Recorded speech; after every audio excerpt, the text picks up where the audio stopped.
Does Monday at the office feel like a storm? Not with Microsoft Copilot. That feeling when Copilot gets everyone up to speed instantly? It's sunny again. When Copilot simplifies complex data so your teams can act, that sun's shining on a beach. And when Copilot uncovers hidden insights, you're on that beach with your people, and you find buried treasure. That's Microsoft Copilot. Learn more at Microsoft.com/AI for all. Welcome back, everybody, to an extra special episode of Seaweed Brain, a Percy Jackson podcast, because today we are joined by Joe TRACZ. That is right, that is the book writer for the Lightning Thief musical, also writer for the television show, amongst many other cool titles. You do not want to miss this. Stick around.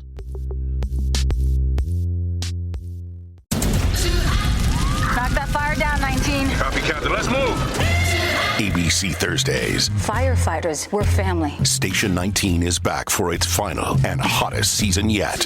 The subject has explosive chemicals. With fiery romances. You're the love of my life. And Andy is finally in charge. I'm gonna be the best damn captain the station has ever seen.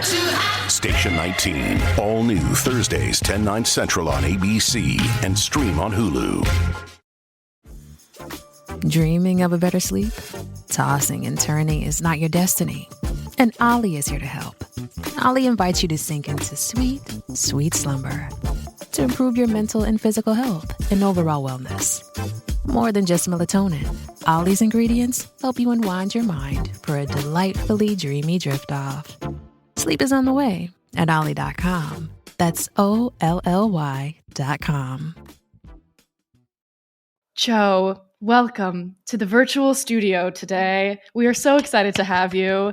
It's so wonderful to virtually be here. Yay! We've been trying to be better about introducing ourselves on our podcast. So I'm Erica, joined as always by my co-host Carter. Hi. Hi, Eric and Carter. Joe, we said this briefly, but we're going to run through some of your credits. You wrote the book for the Lightning Thief musical and for Be More Chill. You are a co-executive producer and a writer for Percy Jackson Season 1 on Disney+. You also were a story editor and a writer for Series of Unfortunate Events on Netflix. And you're the showrunner and creator of Dash and Lily, which is very special, amongst many, many other things. How are you doing today? I'm doing great. Thank you. Yeah, you read that and I'm like, oh my gosh, I'm exhausted just hearing all that.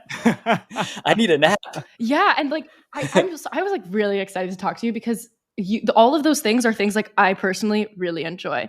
You know, like every single one of the things you have worked on, I have been like obsessed with. Like Series of Unfortunate Events, I loved that adaptation. I watched it religiously. Dash and Lily is so great. I love Troy. He's the best. Oh, he is the best. I mean, yeah, because Troy was in Be More Chill, and I stole him for Dash and Lily because he's so awesome. Exactly. And I know I mentioned to you over email, the one time I saw Be More Chill in 2019, it happened to be a performance where Troy Iwata was on for the lead, and it was like the entire lead cast were all Asian American performers, and that was the first time until K-pop, I think, on Broadway. So that would be one out of only 2 times where I saw like an all Asian leading cast in a musical, and it just totally rocked my world. That was amazing. I was so happy when you said you saw that night. That really was an incredibly special night with Stephanie Hsu and Troy on, and then George Salazar, also a Lightning Thief adjacent, and Jason Tam. It was really special to be able to have that. So Jason Tam went to the same high school as us, and I run into him like everywhere. It's so funny. We have incredible overlapping circles because I know you guys are friends with Jarrell as well. So, and obviously musical theater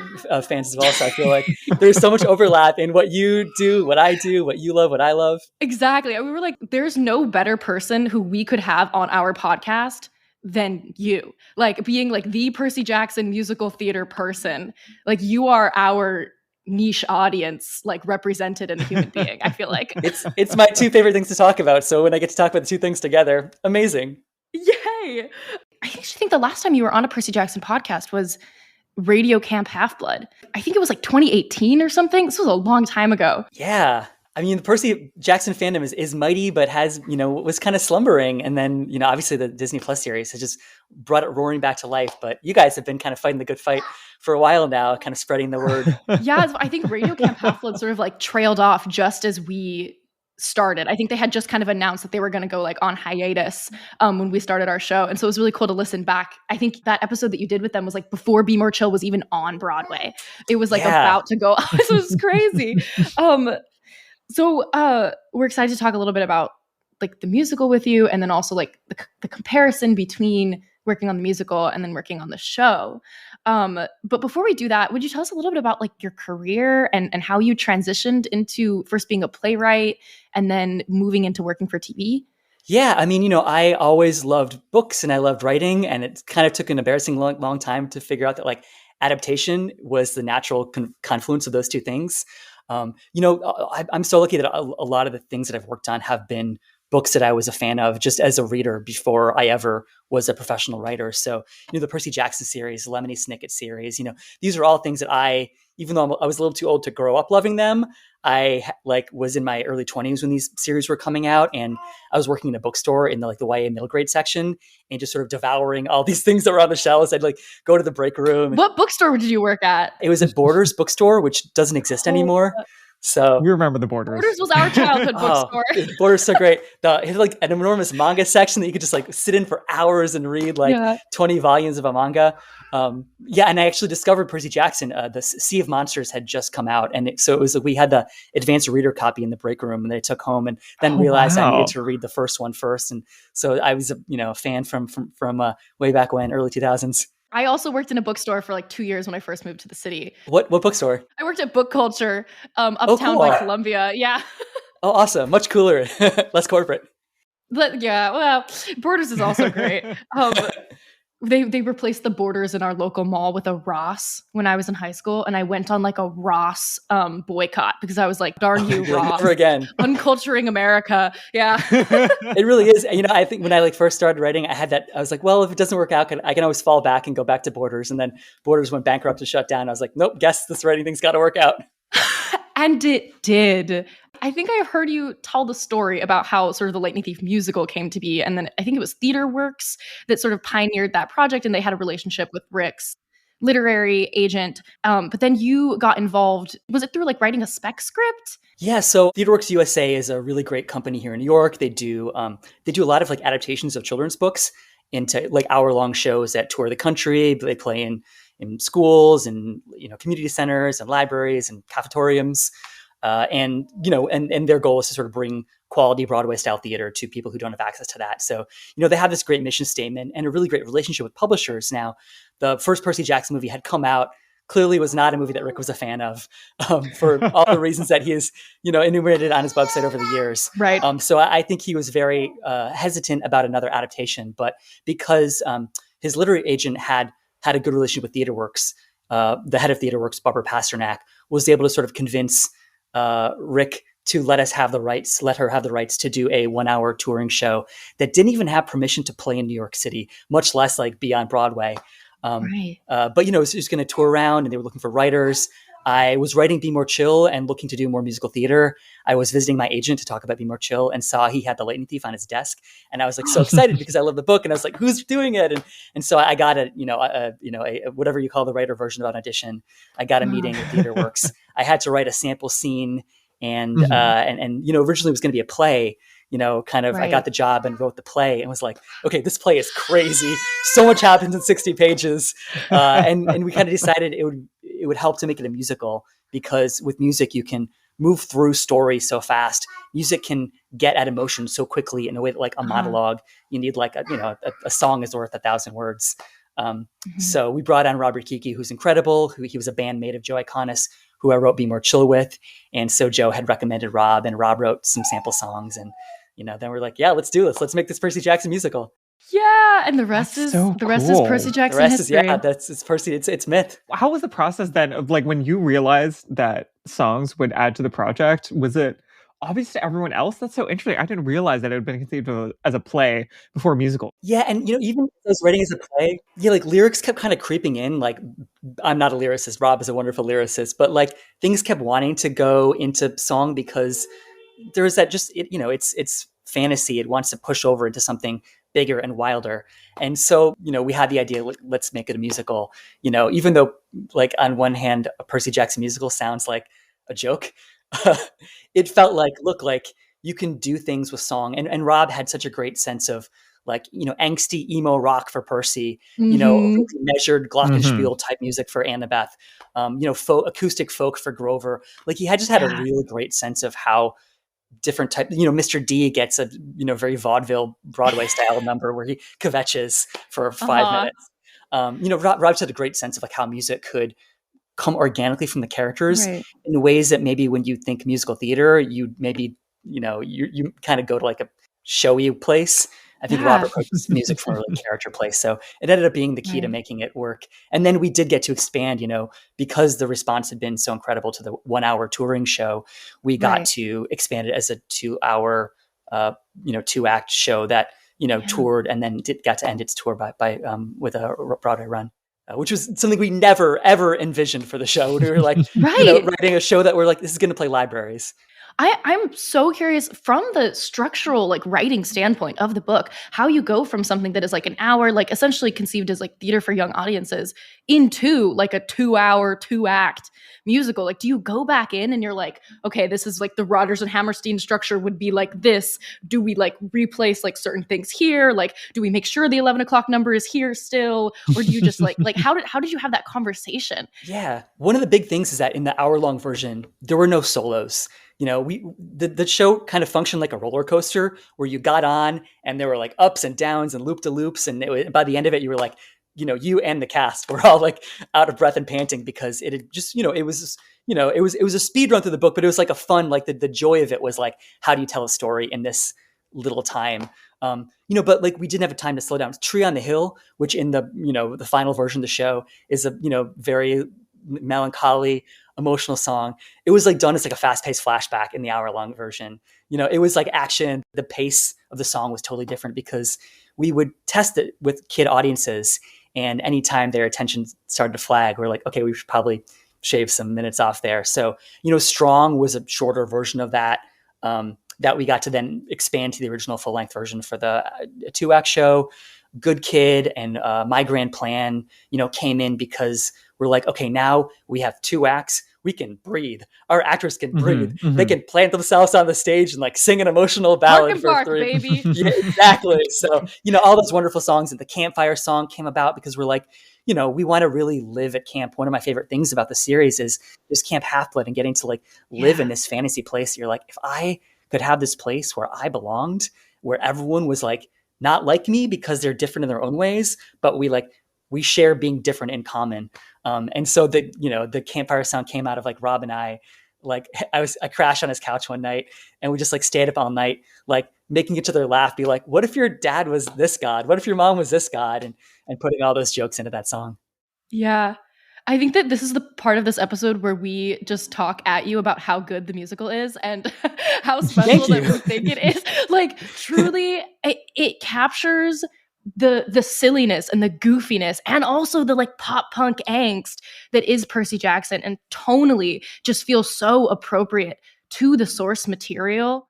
Working on the show then, which is, like obviously a completely different adaptation and it's somebody else's adaptation. Like you've been a showrunner before, and then for this you are like in the writer's room.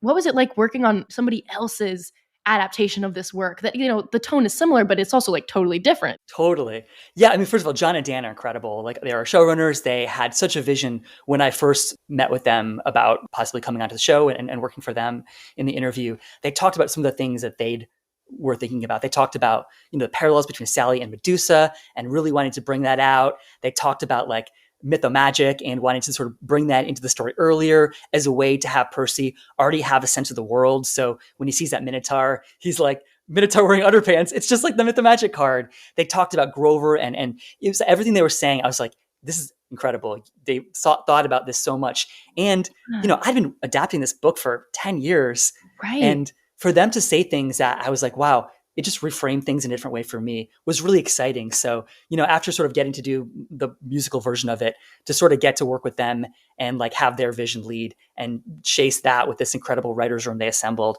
was really fun. And, as you said, tone is so, I think medium is so dictating of tone. A musical, there's a suspension of disbelief just built into something you're seeing on stage because there's no way you're going to convince somebody that what they're seeing on the, library or Broadway stage in front of them is actually real. So for the musical, we leaned into that, the monster transformations, the magical transformations were like deliberately lo-fi to sort of capture that like, pop punk energy. We're going to fool somebody into thinking there was a centaur on stage, but we could have an actor stand up from his wheelchair have a horsetail on and prance around while Kristen McCarroll makes faces, and like that sells it on a stage. Or Obviously, throw toilet paper to the ceiling. How to do Percy's water powers on stage was such a challenge. It was Stephen Brackett, our director. We tried so many things. We tried fire extinguishers. We're like, nope, that's not going to work. We tried that would have been fun, but like would have been a huge mess on stage. Very expensive, not safe. We tried, blue silks, which, is very Mary Zimmerman, but felt like a little too arty and pretentious for the spirit of Percy Jackson. So, I think it was Lee Savage, our set designer, and Stephen Brackett, our director, who came up with the toilet paper idea, which instantly felt right because like Percy first discovers his powers in a bathroom. It's like textually supported. And yet also just like the idea of TPing your enemies is like the most like, adolescent Percy Jackson sticking his nose up at authority thing to do. I love that you also mentioned Grover in that. First of all, that initial meeting between you and Dan and John must have been like incredible. I would love to get like the meeting notes from that meeting. All of the things that John and Dan like really like wanted to like almost like pitch to you as a writer and say like, this is what we find to be important. Adaptation is my favorite thing. I could talk about adaptation all day, and to get to talk to them and hear what their initial thoughts were, where their heads were going. It was like so exciting to get to hear like, oh wow, here's, first it's like, well, I've been doing this story for so long. Do I want to adapt it again? But after talking to them, I was like, yeah, obviously I do. And we have such great leaders to lead the way. I was listening back to the musical cast recording this morning, and I was like, wow, you know what? Grover in the musical, Arian as Grover in the TV show feels so much closer to Grover in the musical than Grover in the book. And we're sort of like famous Grover book haters, where like he was not our favorite character growing up. Like we didn't find him funny. We were like, okay, cool it with the enchiladas. Like we were not into his humor or anything like that. Put down those tin cans. Yeah, like, okay, put down the tin cans. We get it. You're a goat. But then like Jarrell and obviously George Salazar like are so great in their performances in the musical. And we know that Arian himself is a fan of the musical. And we got to talk to him a little bit about that. I loved hearing, I was so happy you asked him that. I'd also had heard that he loved the musical, and I got to meet him at the premiere at the Met. Rob was my date for that, and getting to meet him and being like, you love the musical. It was so cool. Yeah. Yeah. I mean, I love Grover, and, I think there's a danger when you have that kind of comic relief character in a trio, particularly in like a, sort of a YA middle grade fantasy trio archetype, for that character to just kind of like be the comic relief in a way that renders them unfunny because that's their only function. But Grover, Rick gave Grover such a great backstory. I mean, just the idea that he's a protector. He was Thalia's protector. He was Annabeth and Luke's protector. Now he's Percy's protector. He's someone who's defined by a job that he's, in his eyes, failed at again and again.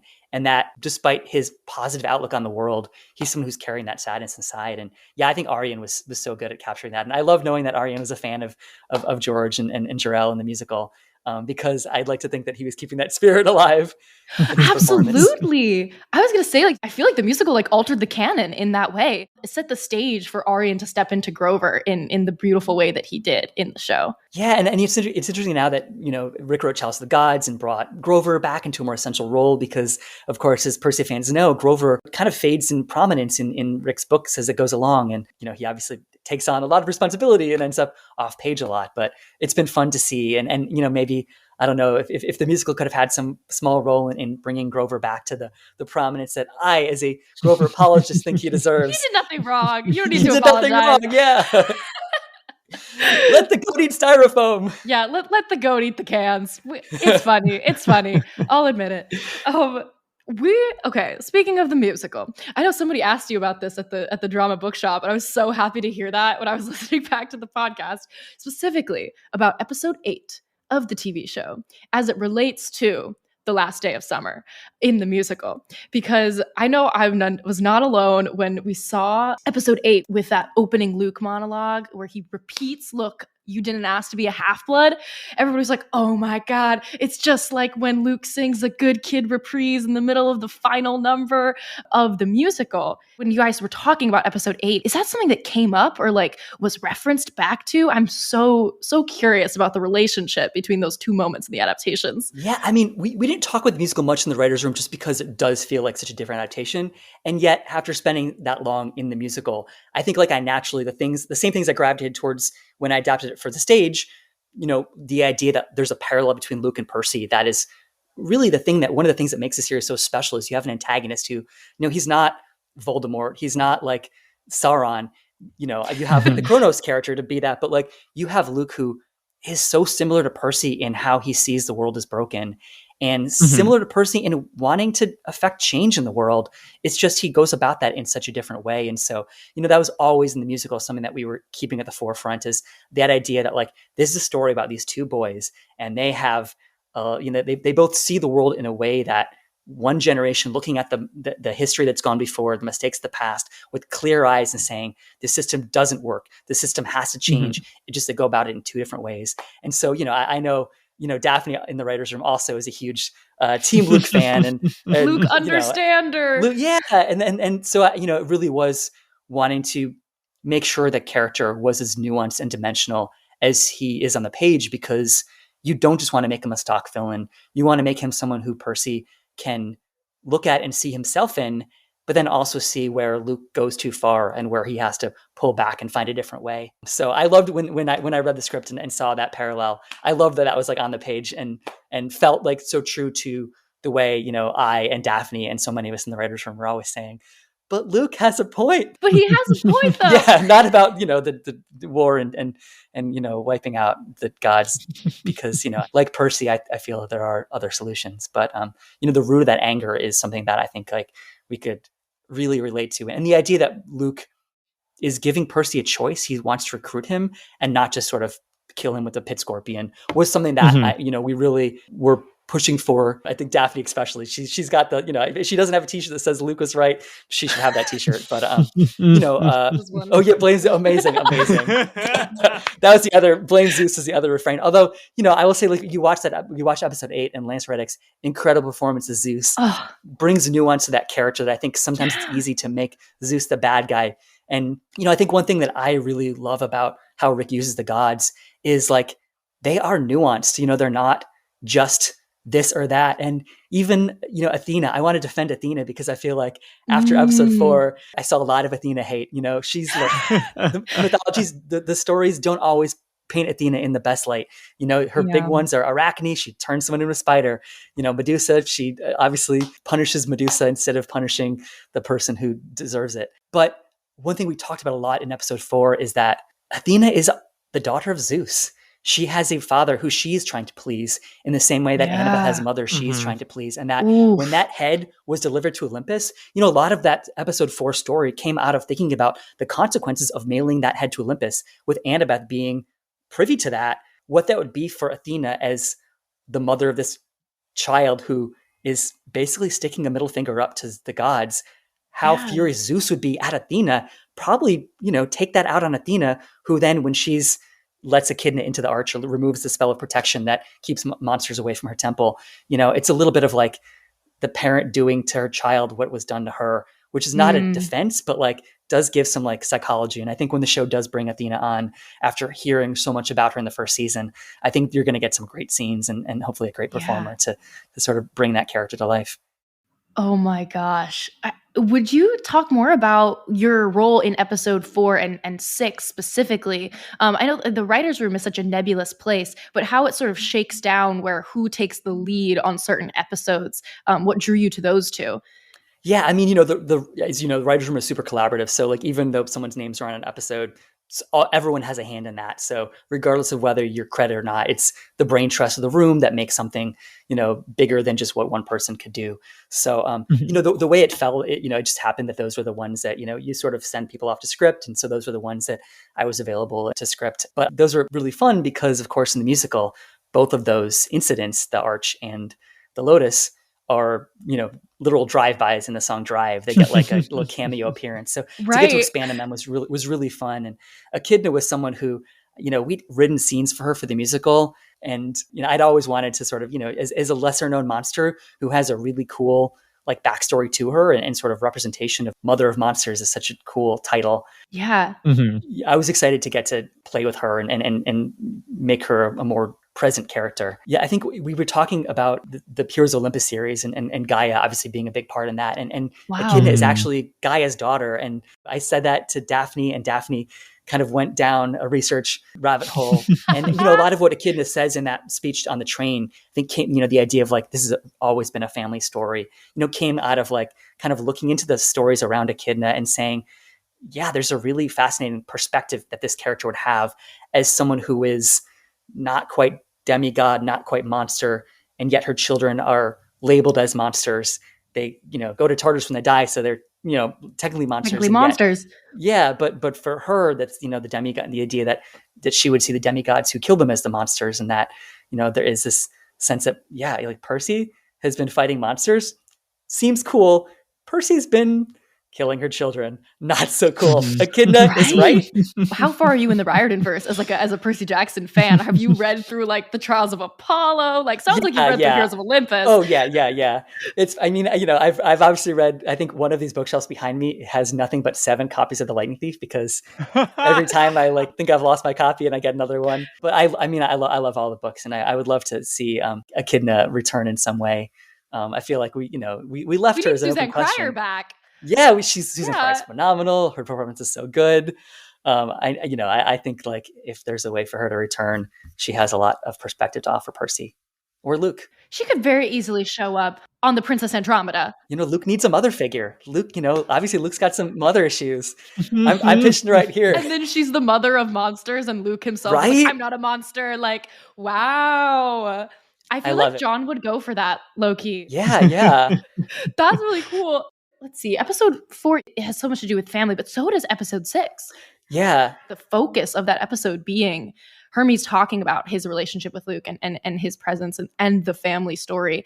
You feel like you were able to like really tie like episode 4 into episode 6 in that way? Yeah, I mean, it's all, family. It's so much about what the series and what Greek mythology is about. But yeah, with Hermes, I think that came out of Luke is our antagonist, but he's a secret antagonist. He vanishes for so much of the story. And even though we have the Iris message as a way for him to pop up and be like, hey guys, remember this character? He's going to be important. I think, we kept looking for ways to bring his story to the forefront. And, look, Hermes is the god of gambling. He's the god of travelers. If you're looking for a way to get into the underworld, he's a psychopomp in mythology. He's the one who tells heroes how to get into the underworld. So as we're looking for, I think both with 4 and 6, looking for reasons why Percy and Annabeth and Grover would go to these places, so that they had intention in their stories. The idea that like if you're being pursued by a monster, the St. Louis Arch isn't just a beautiful piece of architecture that Annabeth loves for that reason. It's a place that is connected to her mother. And as we're looking to make episode 4, hey kiddo, you can play with my AirPods. Sure, AirPods, toddler toy. Yeah, why not? Yeah, trying to root that into, a story about Annabeth. So we're making the arch connected to her mother. Episode 6, we've got that Luke Iris mentions at the beginning. How do we keep telling that Hermes Luke story?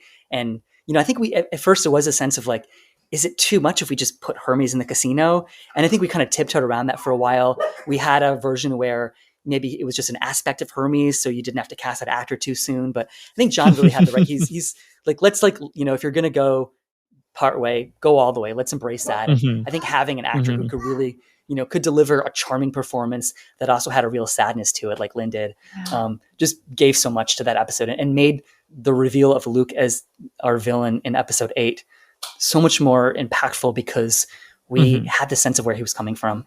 Oh, absolutely. Can I ask a really specific and stupid question about episode 4? Yeah. Since you're here, one of my favorite parts of that episode is the establishing shot of the St. Louis Arch, where I think they're like walking and there's like a puddle and they step in the puddle and the puddle reveals itself as the upside down reflection of the St. Louis Arch. Do you remember that being in the script, or was that that was all? I love that shot. It's all dry. I think it was like it probably said in the script like reveal the St. Louis Arch. So I was so happy that like they took that word reveal so and actually gave it a really cool reveal. They cooked on that. They were like, oh, you want to see the arch? You're going to see it upside down in a puddle. Yeah. Because the original. To go back to the tone question and the variance in the adaptation, something we've been talking about a lot in our like postseason conversations, like even amongst ourselves, has been about like the comedic aspect of the show and how you create the show as being like engaging and appropriate for audiences of all ages, and that like that comedy, it comes in a bit through dialogue, but it also comes in through like just character portrayal or like circumstance. We're curious about like conversations in the writer's room when it came to like, how do we make it quote unquote funny or like quote unquote silly enough or silly to the right degree for the medium?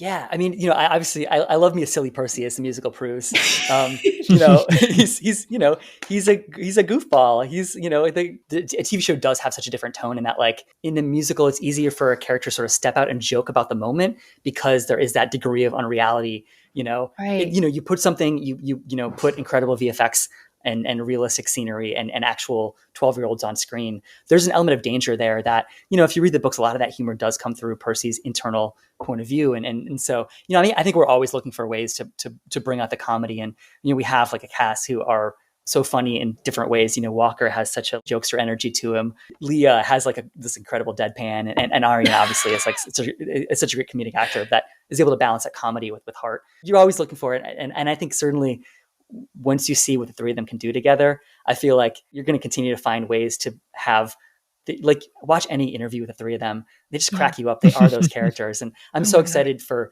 in future seasons to see how like their real life banter and chemistry sort of comes to continue to define who those three characters are on screen. Yeah. It's something you said, I don't remember, I think it might have been on Radio Camp Half-Blood about the tone was like, sure, there are similarities between Harry Potter and Percy Jackson, but ultimately, like, that is not the proper analog for this material. Like at all. It's not Harry Potter. And we say that all the time. We're like, it's simply not Harry Potter. Don't compare it tonally to Harry Potter. It's not the same thing. Like, the difference is that it is grounded in reality, and that's what makes it fun. And that's what makes it funny. Do you feel like what would you say are the closer analogs? Like, if it's less Harry Potter and it's more something else, do you have other pieces of media you'd be like, this is more Percy Jackson vibes? I mean, it's interesting. I can't think of anything that is like Percy that came before Percy, but I do feel like now when you look at like middle grade action adventure books, especially, like Rick's voice was so influential in, a generation of writers. And that idea of like, you have these deep themes that are meaningful and exploring what's like at the root of a culture or a person. And yet you have like a sort of modern day sensibility that contrasts that. I love, I love tones that walk a line. So like the idea that you can contrast the mythic and the modern, that you can have the god of the sea, who is a complicated figure, but he like walks around in a Hawaiian shirt. Like that to me feels like the spirit of Percy Jackson is like walking that line and being able to sort of like keep one foot in both worlds. But yeah, I especially I think when the first Percy Jackson movie came out, there was a real desire to find the next Harry Potter. And I think that like, probably what went wrong with that movie was trying to make it a Potter clone when it's not Harry Potter. It has a more American sensibility. It's looser, it's funnier, it's sillier, but it also has like, as I said, like Luke is a character who really couldn't exist in the world of Harry Potter, where there is a really good, clear, like, look, there's no good Slytherins. Like you can say there's good Slytherins, but like, but Luke has nuance in a way that you don't usually get from like a villain in a fantasy story, particularly a middle grade fantasy story. And I think that like Rick did so many novel, groundbreaking things that it does feel like the series has finally shed those Harry Potter comparisons to be recognized as its own thing. Yeah.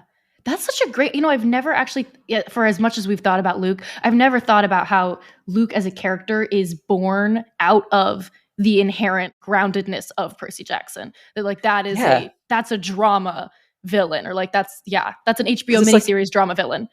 The central question of Percy Jackson, it's like, if the gods had kids in the modern day, what would those kids be like? And Luke is an answer to that question. The answer is he'd be pissed off because the gods are messy, complicated things, but they're not great parents. So, I think like Luke, when Rick had that initial idea, and I've never asked him, I'd love to ask him like the origin of Luke as a character, just comes out of like the premise of your story. You ask that question and you say, well, it could be that character could be like Percy, they could be like Annabeth, or they could be like Luke.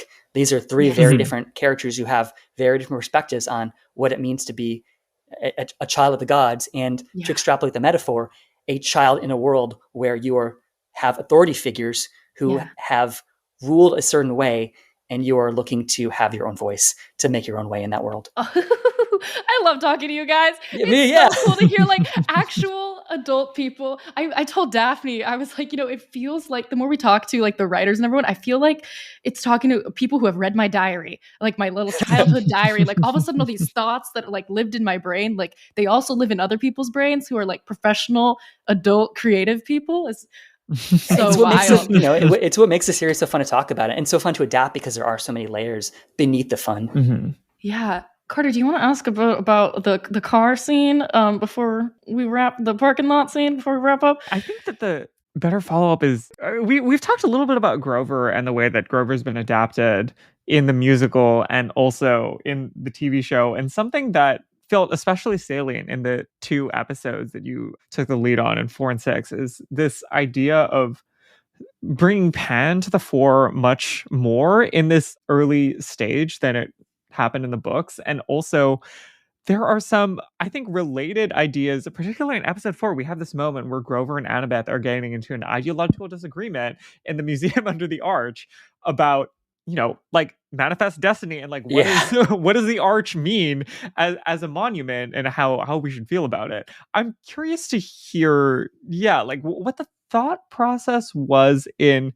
framing Grover and making and fleshing out Grover as not just like a third member of the trio as far as personalities go, but also now as far as like he is someone who's holding down like a third pole ideologically and in terms of the way we understand the world now in the show and what the process was like in creating that. Well, so often you just go back to the book and that, Grover having a different perspective on the St. Louis Arch as a monument is right there on the page. And it, I think it's like maybe just a few lines, but it felt like that wasn't, and when you're looking to what you're going to carry over from the page to the adaptation, that just felt like such an important part of who Grover is, particularly as we were saying, hey, this arch is a monument to civilization, to progress. Well, those are words that you can have in quotation marks, and Grover, as a child of Pan, is going to have a very different perspective on that. So him looking at the sort of the stuffed bison and seeing, what mankind has done to nature as a flip side to while Annabeth is going on and saying, look at the glory of the gods. Isn't this great? Look at what humans can achieve. And Grover saying, well, look what they, look at what sacrificed to get there. Wanted to give that. Obviously, Pan, the search for Pan is a big part of the second book. It's a big part of what motivates Grover, even though it's, kind of secondary in screen time in terms of what's motivating him in the first season. But wanted to have those moments, wanted to have looking out the train and seeing the centaurs run by, wanting to have Grover playing that virtual reality game where he's searching for Pan. The idea that like this story is important for Grover, even if it's not getting the most screen time, it's still, part of what makes the character tick. We were so fascinated by that virtual reality Pan moment. We were like, is Pan going to be in VR? Are we going to do like an animated episode? Like, what does this mean? What is the relationship between virtual reality and like uncharted wild places? Is Pan secretly hiding in the internet? In some early drafts, there was like, we were going to see inside the VR game and see the commandos, the Satyr commandos. Shooting the humans. Taking out hunters in order to get to Pan. I think, budget wise, sometimes things have to be lost, but in my head, that's still, the game is like, it's like Grover in the jungles with, pointing and shooting at hunters that pop up. Wow. Oh, that's funny. So Pan probably won't pop up in like virtual reality metaverse then is what we're hearing. It feels like that thing. It's like, have you played a game where it's like, if I could just get to the next level, I would achieve my objective. And I feel like the game of the Lotus is like that. You're always going to be like one level away from finding Pan. Right. Okay.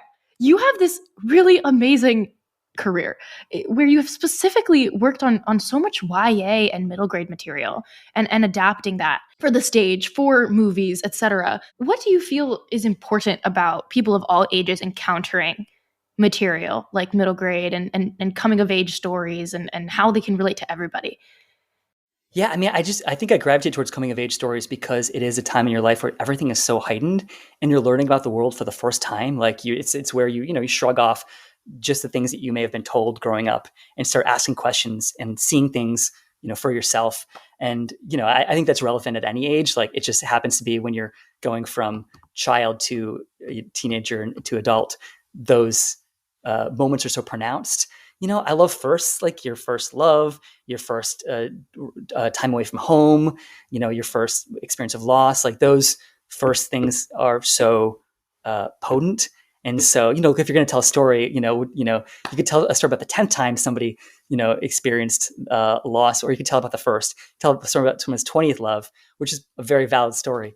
But there's something about that first love that I think everyone can connect to. So when it comes to teenagers, we all either have been one, we are one, or we will be one. And so there is something that's universal about that time of your life that I think is something that I really gravitate towards as a writer. Absolutely. And you being like the king of adaptation, what would you say is something important for people to keep in mind when like adapting work, or something you believe is like very like the crucial core tenet of adaptation of material?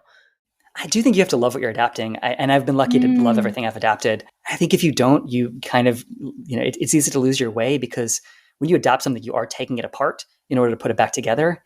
And, if you don't love it, you may put it back together in a sloppy way where it doesn't, those pieces don't work, that the watch doesn't tick, the, pendulum doesn't swing. So I do think and I've also been lucky that like everything I've worked with has been full of creative teams who love the material and just want to do it justice, and are often either existing fans or newly discovered fans themselves. I think that means our very last question for you is, of course, do you believe Percabeth is the greatest love story ever told? I knew this one was coming. We've been forgetting to ask people, and they've been like, why didn't you ask me that? You send like follow-up emails. You're like, please, yes, no, baby. Check this box. Look, I think what's incredible about Percabeth is that you get to see them develop over the course of so many books. And when we were writing the musical, the Heroes of Olympus was coming out, and it was the first time that Annabeth had a point of view chapter of her own, and getting to hear her take on who Percy was. Look, your character growth to get those two in the place that they are now is incredible. There's so much dimension. You see them over the years develop in real time, or not quite real time, because Percy's technically still 18. Fair. 18 until proven otherwise, or 17 and a he's half. Kind of frozen in time. Absolutely. So yes. Yeah, obviously, yes. Get that answer out of you. What is it? At least say Luke and Backbiter? Come on. Certainly not Luke and Selena. Oof, ouchie. Oh. Ouchie. Maybe it'll be the love story between Luke and Echidna, his caring mother figure. Yeah. I'm really excited about this now. I think like regardless of what happens next in the show, I think I'm gonna write that musical.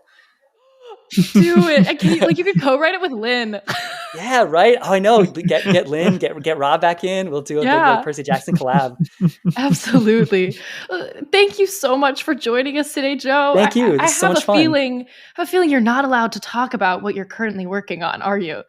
I am not allowed, unfortunately. Yeah, I didn't think so. Whatever it is, we are very excited for it. I'm excited too. And by the way, my child just returned the AirPods. Perfect timing, right? Thank you. Here, Chris. Yeah. Oh. He was born the day after my last writer's room. The last day.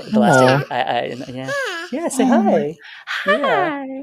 I was talking about Luke and Kronos one day, and the next, this kid was being born. That's so special.